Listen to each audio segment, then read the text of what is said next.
I lay in the hospital bed, touching my flat belly, my heart aching. In the end, I couldn't save the baby. The nurse giving me the 4 tried to comfort me, saying, "Don't be too sad. You're still young. There will be other children." Silent tears rolled down the corners of my eyes, soaking the pillow and leaving a small stain. I nodded and grabbed my phone to send Joel a message. "Let's divorce. We lost our child, and there's no point in continuing this marriage."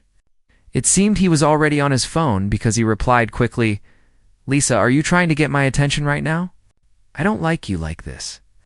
I've explained it before. Lena has cancer, and her only wish is to have a child. How hard is that to understand?" I typed. "Besides, Alina said that once the baby is born, it will be given to her mother. To raise, just to leave a memory for the elderly. It won't affect our marriage in the slightest." I didn't know whether to call him shameless or just naive. Who could tolerate having an illegitimate child in their marriage? I let out a cold laugh. "Keep telling yourself that lie," I typed back. Joel was always stubborn and wouldn't let anyone argue once he'd made a decision. My words clearly angered him. "After all these years, you're still so petty. Can't you learn to be as generous as Alina? And you wonder why I never went public about you as so on, which your attitude would just make me a laughingstock. Generous. In a relationship between 2 people, did it have to include a third person to be considered generous? Maybe fearing. I had forgotten, he clarified back then. You wanted the scholarship for disadvantaged students, and she didn't hesitate to give it to you. I hadn't forgotten that. But the scholarship wasn't given to me willingly by Alina. She lost it because someone reported her for false information. The counselor canceled her spot. In Elena's version, the truth was twisted. She claimed she gave it up out of pity for me and wanted the grant to go to someone who needed it more. She always liked to twist the truth.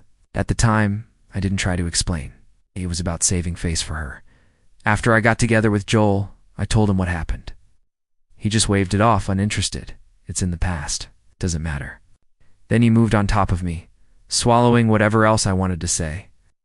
Now he was bringing it up again, only to persuade me to agree to his plan of giving Alina a child. No, it didn't matter whether I agreed or not. He had already decided to fulfill Elena's wish. Suddenly, I lost all interest in the conversation and started scrolling through short videos. Tonight, Joel's bold confession at the awards ceremony had gone viral. Netizens had already edited clips that were blowing up online. Say what you want, but Joel's actions show real commitment. An idol with no scandals all these years, only announcing his love after winning Best Actor, this is too good. I used to think he just had a handsome face, but I didn't realize he was such a man. Heartbroken fans, please join me. We're all shipping them now, right? He's not just an idol. He's an actor, and now a Best Actor winner. At almost 30, and only now announcing his relationship, that's rare enough. Everyone was tagging the same account. Joel's girlfriend. Outside the industry, a click to sit was Elena's account, verified and official. Unless something surprising happened, Joel's career was about to skyrocket after tonight. But it no longer had anything to do with me. Out of sight, out of mind, I closed my phone and drifted into sleep. I dreamt of a little girl. It was dark. In the dream, yet she stumbled toward me, her tiny body swaying. As she got closer, I could see her chubby little face covered in tears. She reached out her small hand, her voice soft. "Mommy, hold me," unable to hold back the sadness inside. I embraced her and began to cry. I don't know how long it lasted, but eventually she lifted her head from my arms, waving goodbye. "Mommy, I'm so happy I got to be your child, but it's time for me to go," she said. And just like that, her small figure disappeared before. My eyes, no matter how much I cried or screamed, there was no response. I suddenly woke up, realizing I was clutching my blanket tightly. It was just a dream. With sleep now impossible, I sat up and looked out at the stars scattered across the night sky. I wondered which little star my daughter had become, and if she was looking down on me, just as I was gazing up at her. The thought that Joel didn't even believe she ever existed made me feel utterly pathetic. 3 years ago, I was a nobody in the entertainment industry. The best roles I could get were supporting parts in low-budget online dramas that barely made an impact. To help Joel get a shot at debuting, I begged every friend I knew. But with no influence, no one was willing to give him a break. Then one day, a director approached me, hinting that a big shot would be attending a dinner that night, and maybe there'd be a chance for Joel's debut. Even though I knew it wouldn't be easy, I went without hesitation. At dinner, I discreetly avoided the big shot's wandering hands, but my thigh still ended up bruised. After a few drinks, I suddenly started bleeding. By the time Joel rushed me to the hospital, I'd just finished surgery and was weakly lying in bed. The doctor looked at me, shook his head, and sighed. "This miscarriage has caused serious damage to your uterus. Might find it very difficult to get pregnant again." Joel heard everything. His eyes were red as he quietly wiped my body down. When his hands touched my bruised thigh, he froze, seeing the marks. At that moment, his gaze toward me changed. I hurried to explain, "It's not what you think. I didn't do anything to betray you. I wasn't sure if he believed me." Just pulled me into his arms, his breath hot against my neck, and said, "Let's get married. I swear I'll protect you with my life." The memory ended suddenly. I reached for the ring on my finger, finally sliding it off. They say love has a 7-year itch, but we didn't even last 3. I endured until morning. Joel messaged me. During the night, just a few words. "Have you learned your lesson?" Calmly, I blocked him. When the nurse came in 4 rounds in the morning, she frowned at my dark circles. "Did you not sleep all night?" she asked. I nodded. Double quotes, "Next time, let the doctor know if you're having trouble sleeping. You haven't fully recovered and sleeping isn't good for you." The young nurse was cute and liked to chat with me when she had free time. Suddenly she looked excited, glancing at her phone, then remembered to lower her voice. She leaned closer and whispered, "Guess who my friend saw today?" I was puzzled. "Who?" She winked slyly. "That actor Joel, the one who won Best Actor a few days ago. He came in this morning with a girl to see if the hospital was suitable for getting pregnant. I hoped they would keep him safe." Imagined I'd see those beads on Elena's wrist now. I had to get them back. After asking for her address, I changed into casual clothes and took a cab to the hospital where she was. The nurse said it was the best maternity hospital in the city. Joel had definitely put in some effort. Maybe. It was luck, but as soon as I got off the elevator, I ran into Elena. She clearly hadn't expected me to show up. A flicker of unease crossed her face. Then she tried to act smug. "Long time no see, Lisa." Joel. I had no interest in small talk. I pushed forward, grabbed her wrist, and reached for the prayer beads. "Give them back to me. You don't deserve to wear them," I said. Elena refused, clutching the beads tightly. "Joel personally put them on me. Who are you to take them off?" She snapped. In our struggle, the black beads scattered everywhere, clattering loudly against the white tiles. I trembled as I raised my hand and slapped her. "How dare you wear something that isn't yours?" I hissed. The slap echoed sharply, leaving a red mark on her face. Through clenched teeth, I demanded, "Pick up every single bead. Not a single one is to be missing." Elena stood there, looking lost, like a child who had done something wrong. "Have you had enough?" Joel's. The voice suddenly cut in as he hurried over, holding a form, his face full of anger. He quickly stepped in front of her. "Can't you just talk about this at home? Why do you have to make a scene here?" Elena immediately hid behind him. "I'm sorry. It's all my fault." "I didn't protect the prayer beads you gave me," she said softly. "It's fine."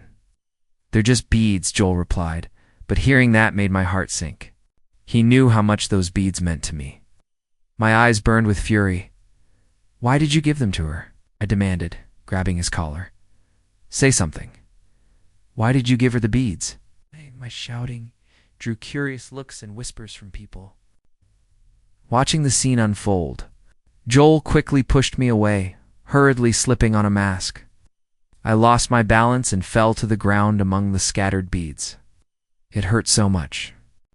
Joel saw me fall and took a step forward, wanting to help me up, but when he saw the flashes of cameras around, pulled Elena away instead. Despite the pain, I knelt there, picking up each bead. Some were already cracked under my touch. Them tightly to my chest, as if my grandfather was still there with me. Suddenly, someone shouted, "Blood! Somebody quick, there's a lot of blood." After all this chaos, I ended up staying in the hospital for over half a month. During that time, I had a lawyer draft divorce papers and send them to our home, but the delivery kept showing unclaimed. That's when I decided to check on Joel. One look at his social media, and I understood everything he wasn't. Home because he was traveling with Alina. They were on vacation in Sanya.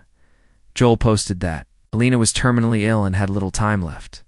He lamented the unfairness of life, saying soon they'd be separated, and praised her resilience and optimism. His posts about their love were all tagged with drowning little fish. Oh, that was when I realized the truth. The reason Joel agreed to have a child with Alina wasn't just because they were classmates.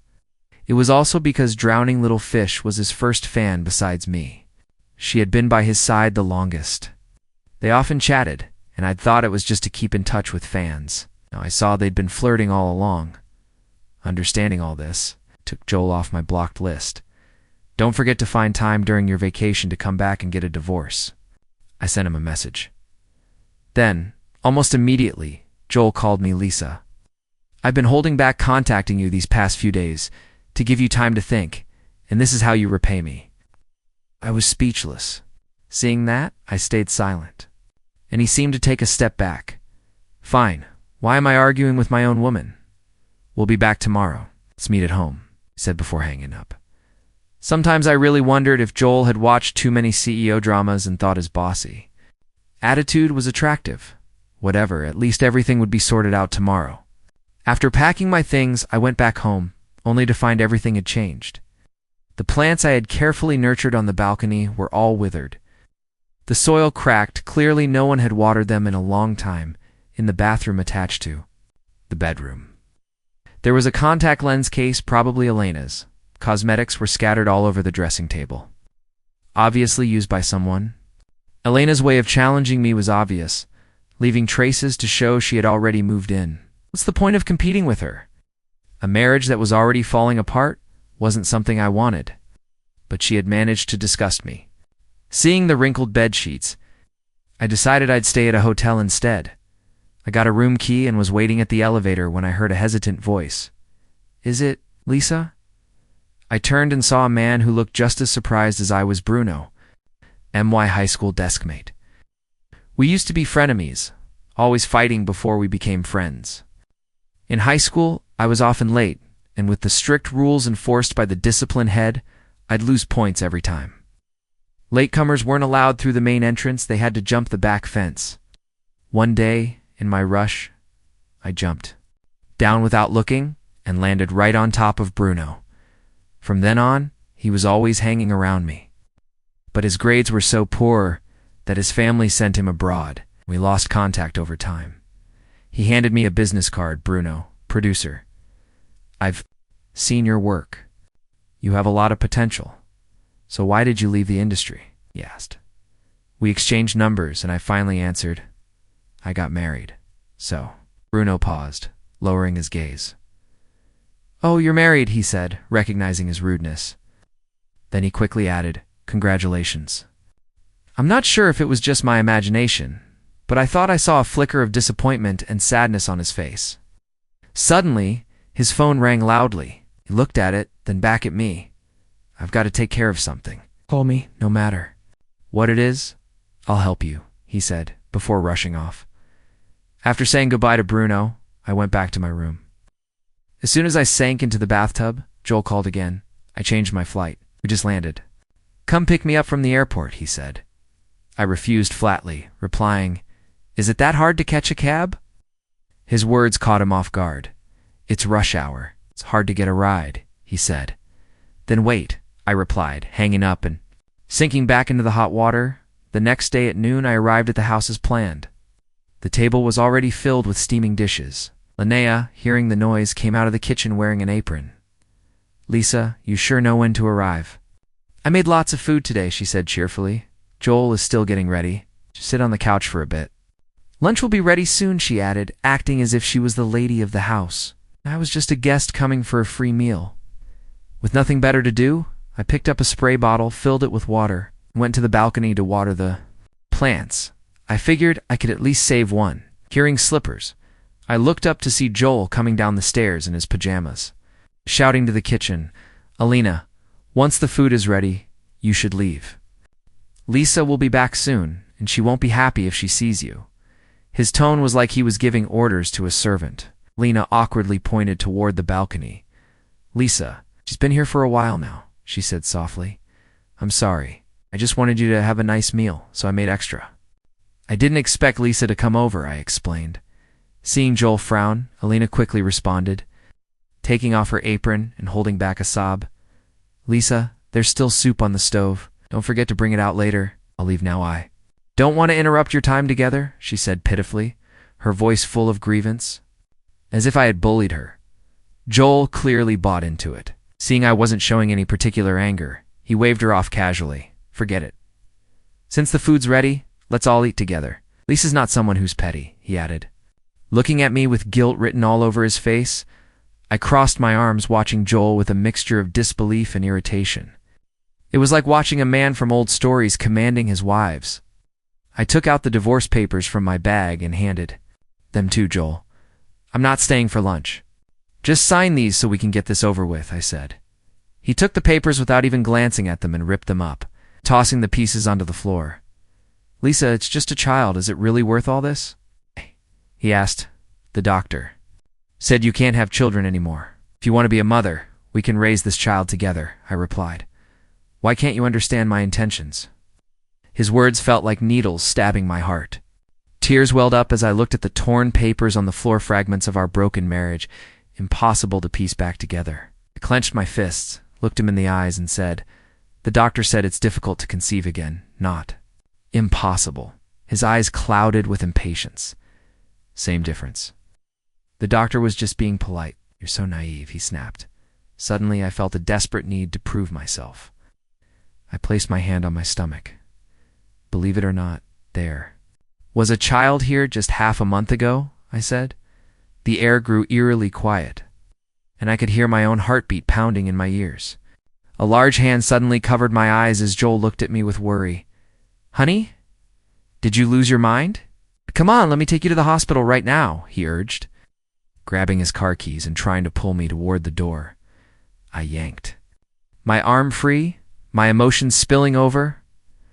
"On the day you announced Alina was your girlfriend, I had a car accident on my way to the awards show. I lost the baby," I said, voice trembling. Suddenly, I remembered the medical report in my bag, and I threw it in his face. "See for yourself." Joel bent down and picked up the report. When he looked at it, the words "pregnancy termination" stared back at him, his face filled with disbelief.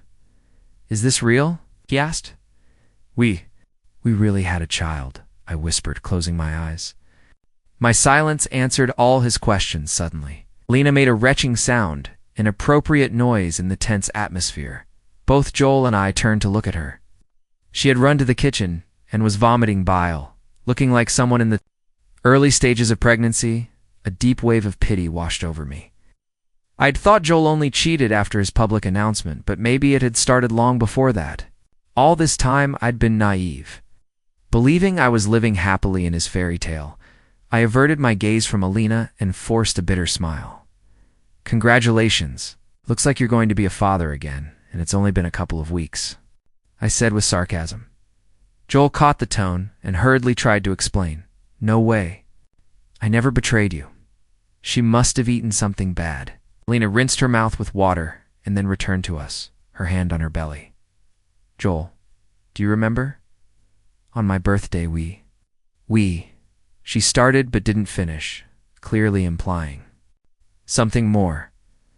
Joel froze, stunned, scratching his head in confusion that day. I came to see you, but after that, I blacked out. I really can't remember anything," he finally said, meeting my eyes. His head drooped, and he muttered, "I'm sorry." I knew exactly what he was apologizing for. May 28th, that was Elena's birthday and the anniversary of my grandfather's death. Every year, Joel and I would visit my grandfather's grave together, telling him how we had safely and happily made it through another year. But this year, Joel didn't come. He said he had a meeting with a Hollywood director, a chance he couldn't pass up. Over the years, I'd seen how hard he worked. Naturally, I wanted him to seize every opportunity for a better future. Today did I realize that the so-called Hollywood director was Alina, it turned out. I'd been a fool from the start. Remembering the unclaimed delivery, I told Joel to go pick it up. As soon as he stepped out, Elena's expression changed. She smugly touched her belly and delivered the final blow. You've been married to Joel for years. Do you know why he's never made it public? I'd asked Joel that question before. He was an idol with a huge fan base of young women. Any romantic scandal would definitely damage his career. So we both agreed to keep our marriage private, even deciding not to have a wedding. Later, as his career took off and he was always traveling, the topic just never came up again. He promised to announce our relationship once he won the best. Actor Oadand, he kept that promise, only to find out his partner was Alina, but that was between Joel and me. It wasn't Elena's business, I responded coldly. This is between Joel and me. I don't need a third party interfering. Elena didn't get angry at my words. Instead, she smiled. It seems you're still in the dark. She said, since I'm feeling generous today, I'll be kind enough to enlighten you, she added. It's because Joel thinks you're dirty. People who use their bodies to climb up always leave scars behind. He's afraid that if he made your marriage public, people would dig up dirt how you traded your body for opportunities. How could he face the public then? A sharp pain shot through my chest, almost making me lose my balance. So, it turned out Joel had always believed I slept with that big shot producer, and that was why I lost the baby. I had done it all for his debut. That was why he later worked himself to the bone. He didn't want to live in the shadows anymore. Didn't want to wear the green hat of being cheated on. Now everything made sense. Alina looked at me with pity, as if I was a stray dog unaware of its plight. Just then, Joel opened the door and stepped in. I straightened my back, refusing to bow my head, and said, "You can go ask the director whether I was taken advantage of. Don't throw mud at me without proof." I stepped forward and took the envelope from his hand. "If you find me so disgusting, why don't we just get a divorce right now?" Inside the envelope was the divorce agreement I'd mailed him earlier. He and Alina had been away on vacation, and he never collected it. But now, it finally came in handy. Hearing this naked truth, Joel was overwhelmed with shame and anger. He glared at Alina. "Did you talk nonsense in front of my wife?" Alina didn't dare admit it. She hurried to explain, "No, it's not like that." Lisa Smart, she figured it out herself. While she spoke, she even cast me a pleading glance, hoping I'd help her cover it up. But how could I? Watching them fight became my new favorite pastime. I turned my head, pretending to look out the window, ignoring her. Joel wasn't stupid.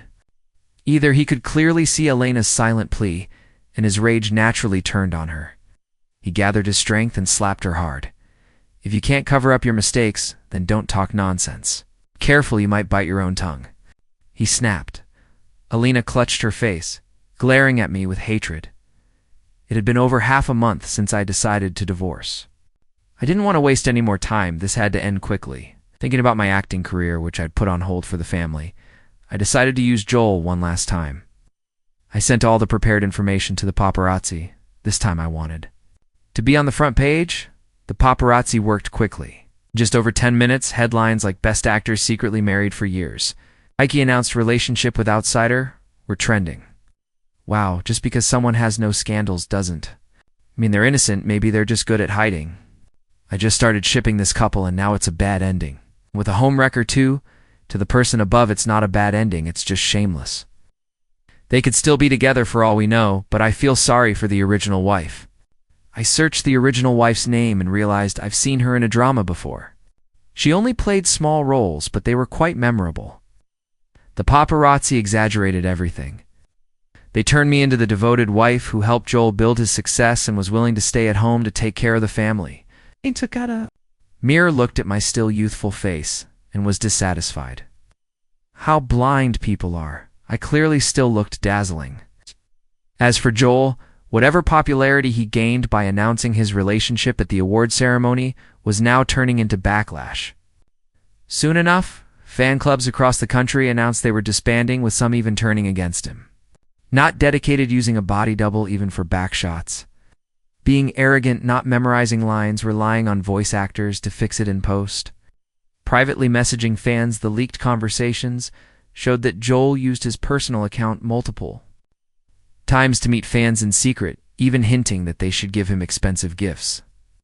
One thing after another became the final straw that broke the camel's back. The luxury endorsement fashion brands and high-budget scripts he recently got all terminated their contracts because of his scandal. Joel quickly found himself facing massive penalties for breach of contract. And Alina wasn't spared either. Despite being a nobody, she couldn't escape the internet's wrath. Netizens dug up everything: her family, her job, even the bad things she did in school. Bane always claiming to be a rich heiress, liking to boss people around. A bully whenever she saw a girl who was better than her but had no background. She'd gather her friends and drag the girl to some secluded spot, like a restroom or alley, to beat her up and humiliate her. The worst part, people found out she had faked her cancer diagnosis online for 200 yuan to create a positive, bravely battling cancer persona. She ended up having to delete all her social media accounts. But before she did, Alina tried to drag me down with her by posting one last message. Do you think Lisa is any better? She's just a whore who used her body to get ahead, and guess what? Because her private life is so disgusting, she already lost one baby. She's infertile. That's heaven's punishment for her sins. You keyboard warriors think you're so smart, right? Go dig, I guarantee you'll be shocked. Chapter 9. I became the next target of the online hate campaign. First, netizens did find a lot of photos of me attending social gatherings and even a signed consent form for my abortion surgery with my name on it. This left netizens stunned, and they turned their attention to my social media accounts.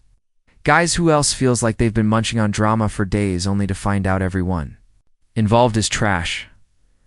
I've been helping the wife roast the scumbag and the homewrecker, but now it feels like being lied to by the cheater. Same here. I feel like I've been used as a pawn in this. Something tells me there's more to the story. Let's just wait for things to unfold. I had anticipated being dragged into this, but I'm a minor celebrity and having been out of the public eye for so long, not many people would be willing to speak up for me now. I had to gather evidence and prepare my final statement to clear my name. But I was surprised when I opened Twitter and saw that several prominent figures had tagged me. There were directors and actors I had previously worked with, and even Bruno, the director, regarding the recent online controversy involving Ms. Lisa. I would like to clarify. The gathering in question was a crew party. There was no inappropriate behavior at the table or otherwise. At the time, Ms. Lisa didn't even know. She was pregnant, and working continuously led to a miscarriage. It had nothing to do with anyone else. Actor A, Lisa was very caring on set, always sharing snacks with us. When she wasn't working, she'd go back to her room. I rehearsed lines with her several times, and she was great. They don't spread rumors. Bruno.